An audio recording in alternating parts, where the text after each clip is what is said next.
Assalamualaikum warahmatullahi wabarakatuh. Salam sejahtera bagi kita semua. Perkenalkan, kami dari kelompok 4 Pendidikan Inklusi yang beranggotakan saya sendiri Nurul Anissa dan teman-teman saya yang pertama yaitu Irian Gustrida Maigulo, yang kedua ada Nadia Ulfah, dan yang ketiga ada Sarah.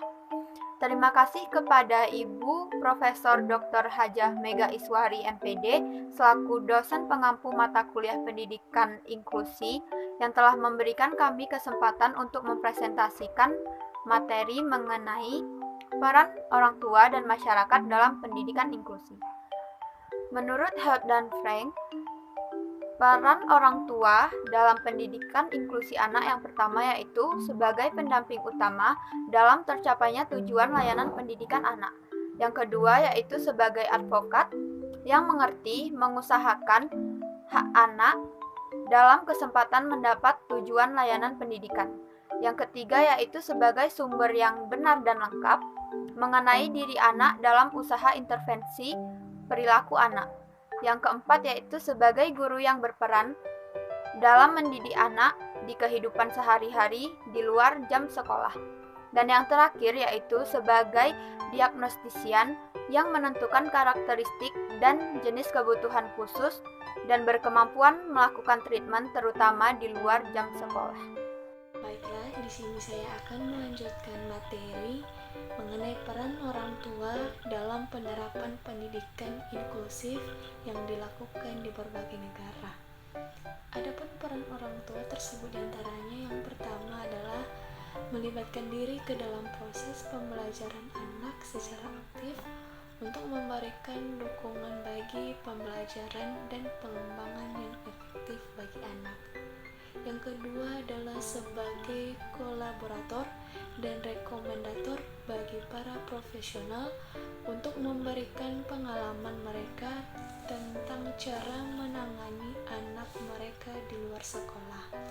Yang ketiga adalah memberikan sebuah pengakuan terhadap eksistensi anak dengan memberikan mereka akses untuk hidup di lingkungan umum.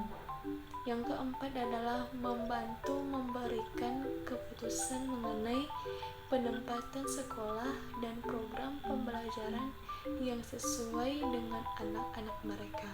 Dan yang kelima adalah advokasi bagi pendidikan anak mereka.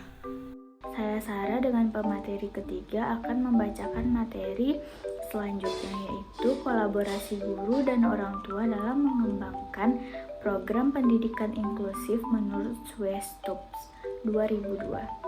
Yaitu yang pertama membantu dan memberikan pengetahuan dan pengalaman kepada guru tentang cara menangani anaknya. Yang kedua yaitu menjadi pembicara dan berbagai pengalaman dalam seminar yang dilaksanakan guru dan in-service training. Yang ketiga, para orang tua dapat bekerja sama dengan sekolah lain untuk membantu mengembangkan pendidikan inklusif.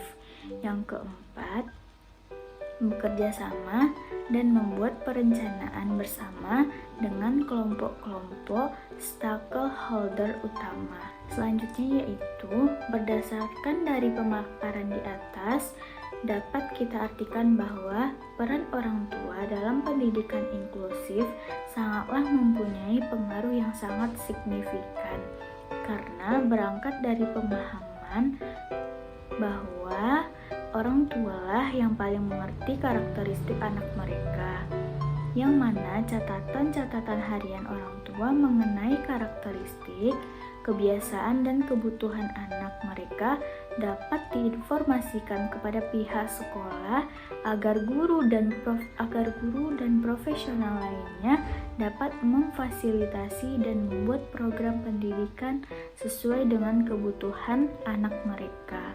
Baiklah, hanya itu pemaparan dari saya.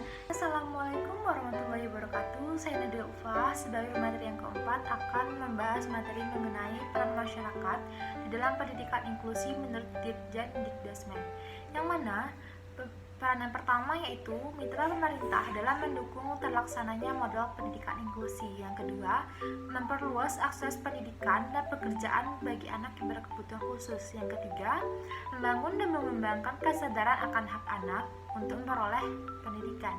Yang keempat, melakukan kontrol sosial dan kebijakan pemerintah mengenai pendidikan.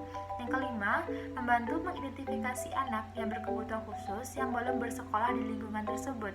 Yang keenam, sebagai tempat atau wadah bagi peserta didik untuk belajar. Yang ketujuh, merupakan sumber informasi, pengetahuan, dan pengalaman praktis bagi peserta didik.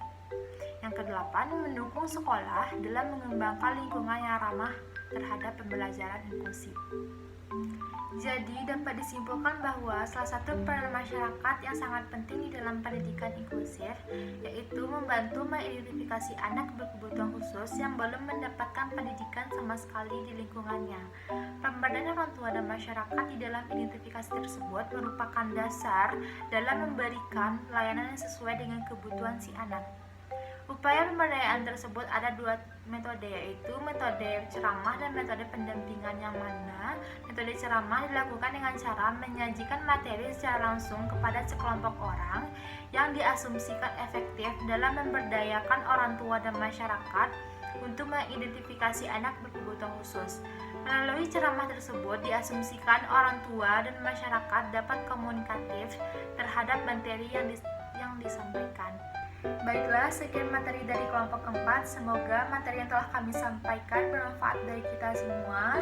Apabila ada kesalahan dan kekurangan mohon dimaafkan. Kami dari kelompok 4 pamit undur diri. Sekian, terima kasih. Wassalamualaikum warahmatullahi wabarakatuh.